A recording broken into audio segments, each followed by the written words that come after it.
അങ്ങനെ ബിഗ് ബോസിലെ CID-കളായ ജിൻഡോയും ഋഷിയും കൊലപാതകളെ കണ്ടുപിടിച്ചിരിക്കുകയാണ്. അവർ ബുദ്ധിപരമായി തന്നെയാണ് കണ്ടുപിടിച്ചത്. ഡയറക്റ്റ്ലി അവർക്ക് മനസ്സിലാക്കാൻ സാധിച്ചില്ലെങ്കിലും പലര് പറഞ്ഞ തെളിവിന്റെ അടിസ്ഥാനത്തിൽ തന്നെയാണ് അവർക്ക് കൊലപാതകളെ ഇന്നവരാണ് എന്ന് അവർക്ക് മനസ്സിലായത്. ഈ ഒരു ടാസ്കിൽ കൊലപാതകളെ കണ്ടുപിടിക്കാൻ വളരെ ബുദ്ധിമുട്ടേറിയ ഒരു ടാസ്ക്കാണ്. കാരണം മരിച്ചവർക്ക് പോലും ഒരു സംശയവുമില്ലാത്ത രീതിയിലാണ് ആ കൊലകൾ നടത്തിയിരിക്കുന്നത്. ആ കാര്യത്തിൽ ജാസ്മിനും അർജുനും വളരെ ബ്രില്യൻ്റ് ആയ രീതിയിൽ തന്നെയാണ് അത് ചെയ്തത്.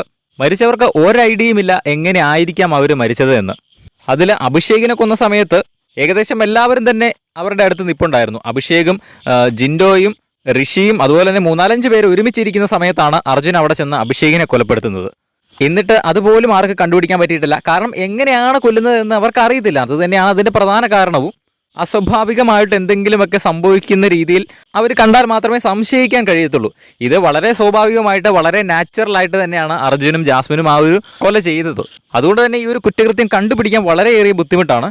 പക്ഷെ അവർ കണ്ടുപിടിച്ചു. കാരണം ഈ ശ്രീതു കുറേ അധികം ആൾക്കാർ പറഞ്ഞു കൊടുത്ത ചില തെളിവിൻ്റെ അടിസ്ഥാനത്തിലാണ് അവരെ നിഗമനത്തിലേക്ക് എത്തിയത്.